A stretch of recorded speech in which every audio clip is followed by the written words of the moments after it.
বিচার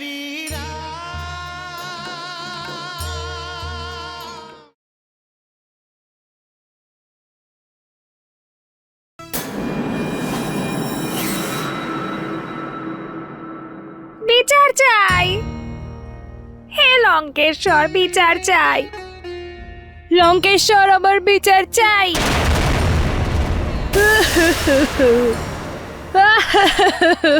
কি হয়েছে শূর্পণখা? আমার উপর অত্যাচার করা হয়েছে মহারাজ। দেখুন আপনার বোনের কি দশা করেছে দেখুন।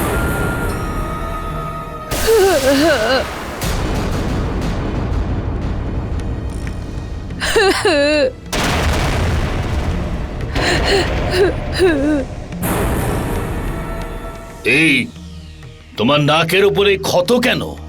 এই অত্যাচার আমার উপর নয় ভ্রাতা, মহাবলী রাবণের বোনের উপর হয়েছে। এই নাকের উপর আঘাত নয়, এটাকে কাটা হয়েছে।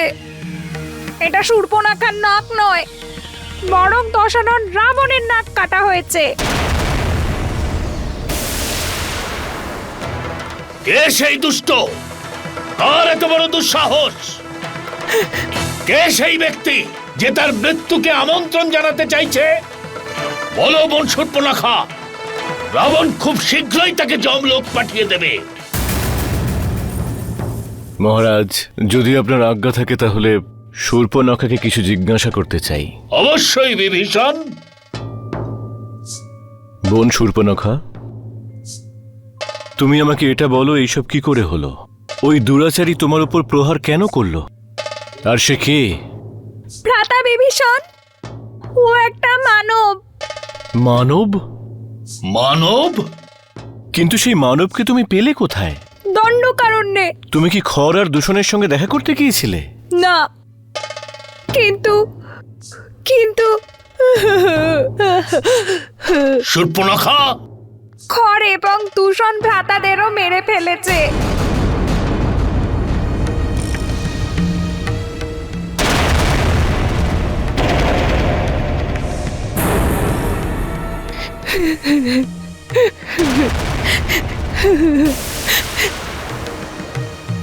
কার সঙ্গে ওরা দুজন যুদ্ধ করেছিল? ওই মানবের সাথে। সেই মানব খর আর দূষণকে মেরে ফেলেছে? হ্যাঁ ভ্রাতা।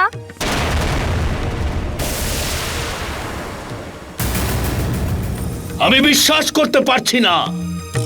মহারাজ, শূর্পণখা যা বলছে তা কিন্তু সত্য। এটা কি করে হতে পারে?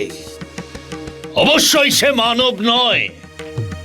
স্বয়ং ভগবান বিষ্ণুও এইরকম সাহস দেখাবার আগে 100 বার চিন্তা করবে। কিন্তু ও একটা মানবী ভ্রাতা। তার ছোট ভাইও তার সঙ্গে ছিল, আর ওই দুজনের সঙ্গে একজন স্ত্রীও আছেন, যে কোনো সুন্দরী অপ্সরার চেয়ে কম নয়।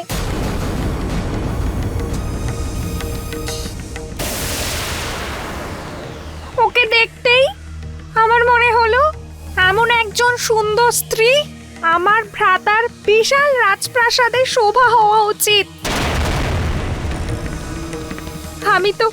আমি তো ওকে আপনার জন্যই আনতে গিয়েছিলাম ভ্রাতা, কিন্তু ভ্রাতা, এমন দুর্দশা ওরা আমার বানিয়ে দিল। তুমি ওদের এই কথাটা বলনি যে তুমি লঙ্কাপতি রাবণের বোন? বলেছিলাম। ও হাসতে শুরু করে, আপনাকে নিয়ে উপহাস করলো। আমি বলতে গেলাম, আমার নাকটাই কেটে দিল, আর বলল যে আমি তোমার নাক নয়, নিজেই নিজেকে পরম বীর এবং দশানন বলে মনে করে রাবণের নাক কাটলাম। বাস শূর্পণখা, বাস।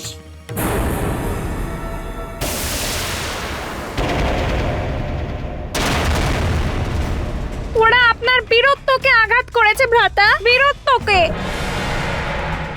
আর আমি ওদের এটাও বলে এসেছি যে আমার ভ্রাতা লঙ্কাপতি রাবণ এর প্রতিশোধ অবশ্যই নেবে। আপনি ওই দুজনকে পরাস্ত করে আপনার রথের পেছনে বেঁধে এখানে নিয়ে আসুন। তুমি যেটা চাইছো সেটাই হবে আমার বোন। তোমার এই অপমানের আর আমার ভাইদের মৃত্যুর প্রতিশোধ আমি নেব। তোমার মাধ্যমে ওরা তাকে আহ্বান জানিয়েছে যে আগুনকেও ভস্ম করে দেয়, যে কালেরও কাল। অকম্পন, আমরা এই মুহূর্তে ওর ওপর আক্রমণ করব। আমাকে ক্ষমা করে দিন মহারাজ, কিন্তু আপনার মতো মহান বীর ওই সাধারণ তপস্বীদের আক্রমণ করলে সেটা কিন্তু একেবারেই শোভনীয় নয়। হ্যাঁ মহারাজ, অকম্পন ঠিক কথাই বলেছে। যুদ্ধ সমগোত্রীয় সঙ্গে করলেই শোভা পায়। আপনি ওদের বিরুদ্ধে জয়লাভ করবেন এতে কোনো সন্দেহ নেই, কিন্তু সেই যশ অর্জন করতে পারবেন না আপনি, যেটা আপনি দেবতাদের পরাজিত করে অর্জন করেছিলেন। আমার কথা শুনুন ভ্রাতা। ওদের দুজনকে পরাস্ত করতে আর ওদেরকে উচিত শিক্ষা দেওয়ার একটা রাস্তা রয়েছে। রামের স্ত্রী সীতার হরণ। অপহরণ।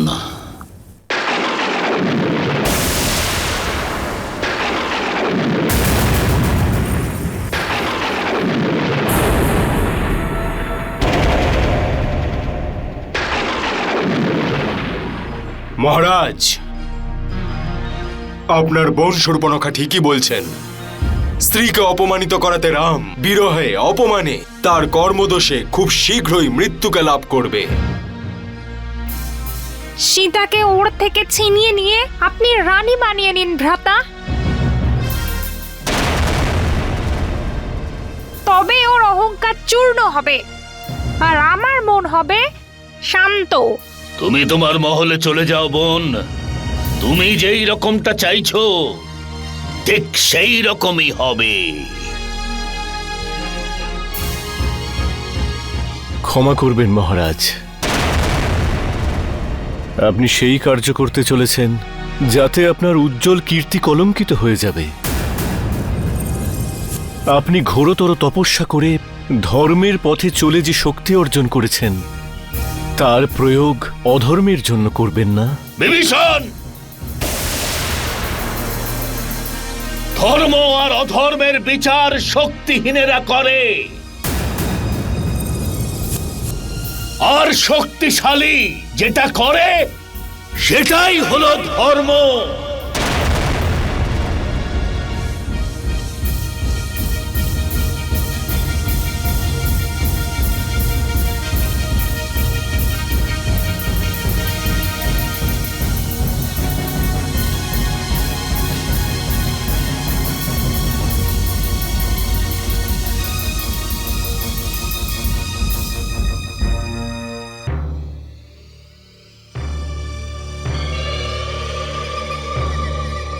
মহারানী মন্দোদরীকে প্রণাম।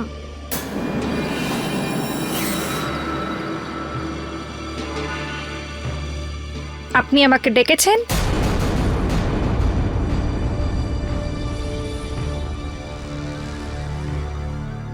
শুনলাম তোমার নাক কেটে দিয়েছে।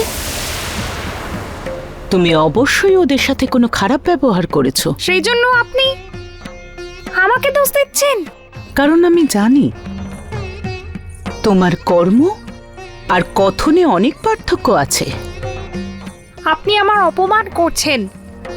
আপনি হয়তো ভুলে যাচ্ছেন যে আমি দশানন রাবণের ভগ্নী। তুমি দশানন রাবণের ভগ্নী, তাই জন্য তোমার মিথ্যে বলার অনুমতি নেই। আর তোমার নাক কাটাতে তুমি যা যা করেছো তাতে লঙ্কাপতি রাবণের নাক কেটে গেছে, সম্পূর্ণ রাক্ষস জাতির নাক কেটে গেছে। তাহলে এসব কিছু মিথ্যে। আর তুমি কবে থেকে রাক্ষস জাতির সম্মান হয়ে উঠেছো? তাহলে কি বোনের প্রতিশোধ একজন ভ্রাতা নিতে পারে না? তোমার ভ্রাতা লঙ্কার অধিপতি, ত্রিলোক বিজয়ী উনি, কিন্তু তোমার কথায় বিশ্বাস করে আর নিজের বাহুবলকে অবিশ্বাস করে উনি রামের পত্নী সীতাকে বলপূর্বক অপহরণ করতে রাজি হয়ে গেছেন। যদি তুমি তোমার ভ্রাতার হিতাকাঙ্ক্ষী হতে, তাহলে ওনাকে সীতাকে হরণ করে নয়, বরং ওনাকে সীতাকে যুদ্ধ করে জিতে আনতে বলতে। যদি যুদ্ধ হতো, তাহলে আমার স্বামী বিজয়ী হতেন। কিন্তু এখন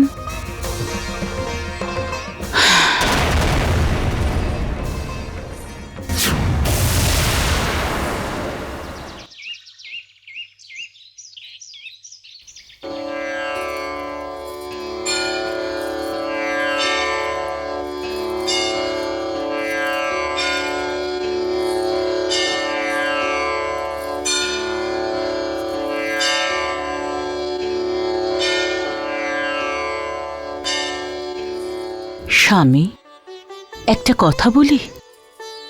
যিনি খর আর দূষণকে পরাজিত করেছেন, তিনি কোনো সাধারণ মনুষ্য হতে পারেন না। ওনার সাথে শত্রুতা করার আগে আপনার আরও একবার ভাবা উচিত। আপনি লঙ্কাপতি, আপনি যা সিদ্ধান্ত নেবেন তার পরিণাম আপনার প্রজাকেই ভোগ করতে হবে। ভ্রাতা,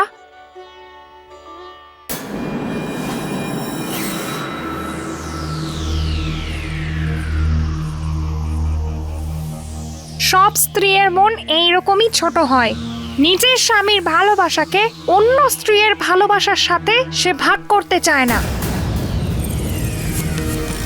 মন্দোদরীর মনে যে ভয় রয়েছে সেটা তো সত্যি, যে সীতার এই রাজমহলে আসার পরে ওনার প্রতি আপনার যে প্রেম সেটা কমে যাবে। ভ্রাতা, আমি সীতাকে অনেক নিকট থেকে দেখেছি। ব্যাস এটুকুই বলতে পারি, ওর এক চিলতে হাসির জন্য আপনি এই পুরো লঙ্কা ওর পায়ে লুটিয়ে দেবেন। শূর্পণখা, তোমার নিজস্ব প্রতিশোধের জন্য তোমার মহাপরাক্রমী ভ্রাতাকে অধর্মের পথে চলার জন্য প্রেরণা দিচ্ছ। স্বামী, যদি কোনো স্ত্রীকে পাওয়াটা এতটাই আবশ্যক, তাহলে ওকে এক বীরের মতো যুদ্ধ করে জিতে আনুন। যাকে আপনি অপহরণ করে নিয়ে আসবেন, সে আপনাকে কিভাবে সম্মান করবে? আর তারপর ও একজন পরস্ত্রী। একজন পরস্ত্রীকে হরণ করা আপনার মতো বীরের পক্ষে কখনোই সঙ্গত নয়।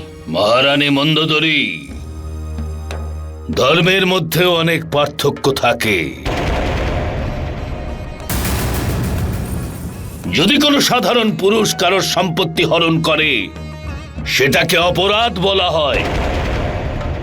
কিন্তু একজন রাজা, তার অধিকার সমস্ত দেশের সম্পত্তির ওপর রয়েছে, একে অপরাধ বলা হয় না। তাছাড়া সীতা এমন একজনের কাছে আছে যেটা একজন অন্ধ ভিখারির পাত্রে একটা বহুমূল্য রত্ন, আর সেই রত্নের মূল্য অন্ধ ভিখারি জানে না। রাজার অধিকার আছে ওই রত্ন ওই ভিখারির কাছ থেকে নিয়ে নিজের মুকুটে স্থাপন করা, আর আমি সেটাই করবার সিদ্ধান্ত নিয়েছি।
মাতুল মারিচকে লঙ্কাপতির প্রণাম।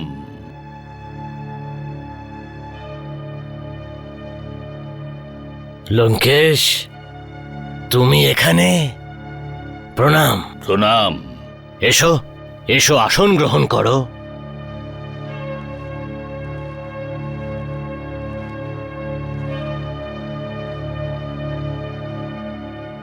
আমি তো কখনো ভাবতেই পারিনি যে লঙ্কাপতি তুমি এখানে আমার কাছে আসবে। তুমি তো আশ্চর্যকেও আশ্চর্যে ফেলে দিয়েছ। বলো, সব কুশল মঙ্গল আছে তো? আপনি মায়া বিদ্যায় নিপুণ, বীর। আপনি বুদ্ধিমান। ছলনার কপটতায় আপনি কুশল। কিন্তু মহারাজ, ছল কপট আর মায়াবী শক্তির প্রয়োগ ছেড়ে সন্ন্যাস নিয়ে নিয়েছি। মামা মারিচ, আমি যে কার্যের জন্য এখানে এসেছি সেটা আপনাকে অবশ্যই করতে হবে। আপনি খুব ভালো করে জানেন লঙ্কেশ একবার সিদ্ধান্ত নিলে আর পেছনে ফিরে তাকায় না। আমি এখানে আপনার কাছে না শোনবার জন্য আসিনি। একজন মানব আমার বোন শূর্পণখাকে অপমান করে আমাকে স্পর্ধা দেখিয়েছে। তোমাকে অপমান করেছে? সেও এক মানব? কি সে? হবে কোনো রাজকুমার নিজের স্ত্রী আর তার নিজের ছোট ভাইকে নিয়ে পঞ্চবটিতে এসেছে। কিন্তু পঞ্চবটিতে তো তোমার ভাই খর আর মহাবলী দূষণ আছে। ওই মানব আমার ওই দুই ভাইকেও হত্যা করেছে। খর আর দূষণের হত্যা? তার মানে সে কোনো সাধারণ মানব হতে সে পারে না। যেই হোক না কেন, আমি আমার বোন শূর্পণখার অপমানের প্রতিশোধ নেব। ওরা আমার বোনের নাক কেটে আমাকে অপমান করেছে। আমি ওর স্ত্রীকে অপহরণ করে সমগ্র সৃষ্টির সামনে ওকে অপমানিত করব। সীতা। সীতা? হ্যাঁ, রামের স্ত্রী সীতা। লঙ্কেশ, যাকে তুমি ছোট রাজ্যের ছোট রাজকুমার ভাবছো, সেই রাম আদতে কে সে তুমি জানো না। রাম হলো সেই ব্যক্তি যে আমাকে সাধারণ তীরের আঘাত করেছিল, আর আমি শত যোজন দূরেই সমুদ্রের তীরে এসে পড়েছিলাম। এ হলো সেই রাম যে সুবাহুর বধ করেছিল, যে তারকাকেও জীবিত ছাড়েনি। এ হলো সেই রাম যে সেই হরধনু ভঙ্গ করেছিল, যাকে অনেক বড় বড় মহারথীও তুলতে পারেনি। আর তোমার দুই ভাই খর আর দূষণ তোমার মতোই বলবান। যে মানব ওদের দুজনকে বধ করতে পারে, সে সাধারণ মানব কি করে হতে পারে? আমার মতে এটাই ভালো হবে, যেটা হয়েছে সেটাকে বিধির বিধান ভেবে ভুলে যাও। রামের সঙ্গে শত্রুতার ভাবনা ছেড়ে মিত্রতা করে নাও। বাস মারিচ, বাস। আমি আপনার কাছে পরামর্শ নেবার জন্য আসিনি, আর আপনার জ্ঞানও আমার দরকার নেই। অপমানিত আমি হয়েছি, আপনি নন। আমি যেটা চাই সেটা আপনাকে করতে হবে, না হলে আমার এই হাতে আপনার মৃত্যু অবশ্যম্ভাবী। বুঝতে পেরেছি মহারাজ, কিন্তু এটা নিশ্চিত যে আমি মারা যাব। কিন্তু ভাবার বিষয় একটাই, যে রাজার হাতে অপরাধী হয়ে মরব নাকি যথাজ্ঞা মহারাজ রাবণ। আমার রামের মতো শত্রুর হাতে মৃত্যু অনেক ভালো মনে হয়। অন্ততপক্ষে আমার বীর গতি তো নিশ্চিত।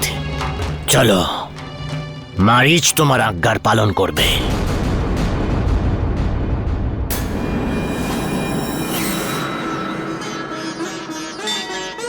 जय श्री राम।